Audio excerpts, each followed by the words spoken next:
Fala aí galera, beleza? Tempestades em alto mar, bússolas desorientadas, naufrágios e acidentes aéreos. Cenas que já se repetiram muitas vezes no famoso Triângulo das Bermudas. E se eu te dissesse que aqui, próximo a São Paulo, existe um local que acontece tudo isso também? Sim, você não ouviu errado, eu disse próximo a São Paulo. Você já ouviu falar em Concar, Dart, Teresina e Príncipe de Astúrias? Estes são os nomes de algumas das mais famosas das centenas de embarcações que já naufragaram em Ilhabela, que fica no litoral norte de São Paulo, localizada a 200 km da capital paulista. Mas os desastres não se restringem apenas a navios. Até um avião já foi tragado para o fundo do mar nessa região. Então, antes de contar essa história, roda a vinheta, editor.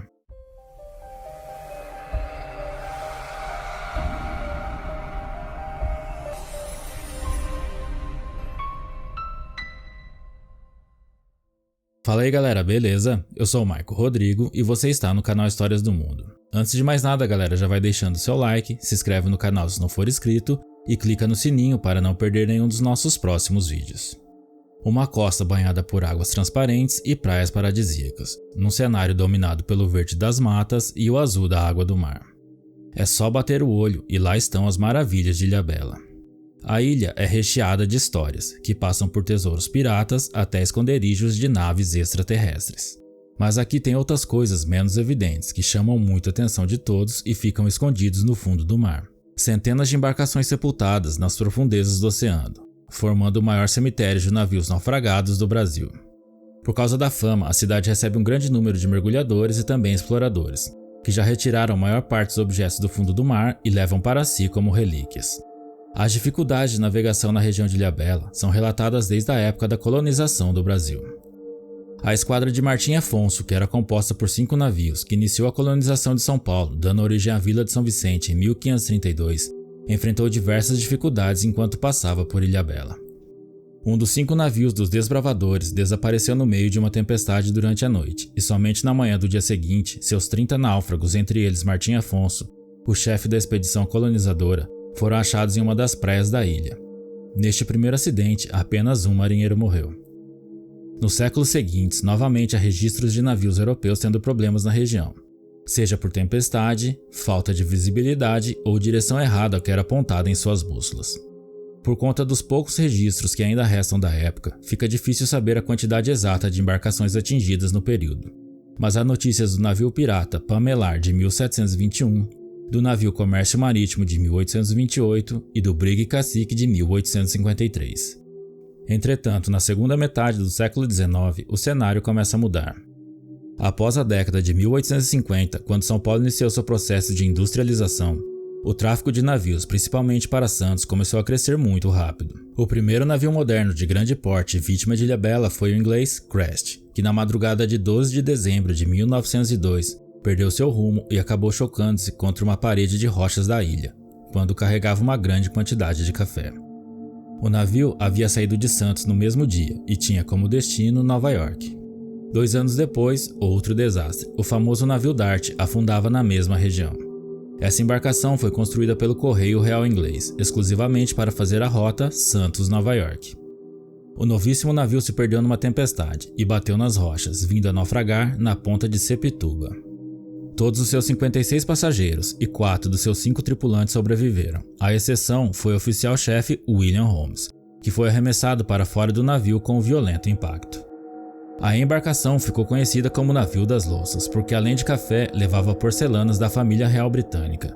E por muito tempo ainda dava para encontrar nos destroços do navio porcelana inglesa com o brasão da família real. Teve gente que acabou vendendo essas peças na ilha como souvenir para os turistas. Em 1906, mais um navio inglês era perdido na região, o luxuosíssimo Velásquez, com apenas 30 meses de operação. O navio se perdeu em meio à cerração, mas por sorte ficou preso nas pedras e não veio afundar de imediato, o que permitiu o resgate dos passageiros. Fato semelhante acometeu o Hafford apenas 4 meses depois. Porém, a primeira tragédia com um grande número de mortes foi a do rebocador Guarani, da Marinha do Brasil, que participava dos exercícios de treino para a Primeira Guerra Mundial. Em meio à neblina, o rebocador se perdeu dos demais embarcações e foi atingido por outro navio, o Borborema, que passava nas proximidades no mesmo horário. O rebocador afundou em apenas 2 minutos, levando consigo 31 vidas para o fundo do mar. Mas o pior ainda estava por vir. Em 1916, o mundo acordava espantado com a notícia de uma grande tragédia. O navio de luxo Príncipe de Astúrias, que ligava Barcelona a Montevidéu, passando por Valência, Málaga e parte da costa brasileira, havia afundado. O que acabou sendo uma das maiores tragédias à vista no Brasil. O navio veio a se chocar com a ponta de Pirambura, em um domingo de carnaval, levando consigo para o fundo do mar mais de 1.200 vidas, num terrível naufrágio que durou apenas 5 minutos.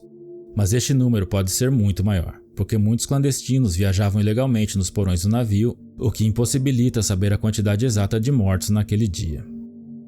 Relatos tristes e pavorosos dizem que muitos faleceram no mar e outros em terra. Apenas 180 pessoas sobreviveram ao naufrágio naquela noite. Este acidente ficou conhecido como Titanic brasileiro. Foi preciso um grande acontecimento desse porte para que o governo finalmente se manifestasse.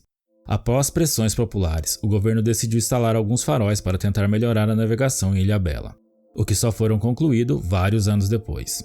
Neste meio tempo, mais navios sofreram problemas. Os encalhes e posteriores naufrágios de Teresina de 1919, do Aimoré de 1920, de São Janeco de 1929 e do navio Concar de 1959. Em 1961 foi a vez do barco pesqueiro Urucânia, que só não matou toda a tripulação porque pessoas que estavam na ilha conseguiram atirar cordas e resgatar todos os 20 ocupantes da embarcação pouco antes dela afundar. Alguns meses após, um avião T-6D da Força Aérea Brasileira realizou um pouso de emergência nas águas que circulam a ilha. O piloto relatou que seus instrumentos de voo ficaram loucos enquanto ele sobrevoava o local, o que fez ele perder totalmente o controle da aeronave. Há também outros navios que não chegaram a afundar, mas também ficaram encalhados nas pedras. O Vitória de 1905, o França de 1906, o Western World de 1931 e o Hamilton Lake de 1960, entre muitos outros. Os problemas finalmente diminuíram com o uso do GPS nas embarcações. Entretanto, as anomalias continuam sendo sentidas até hoje nos navios e aviões que passam pela região, com indicações erradas nos seus instrumentos.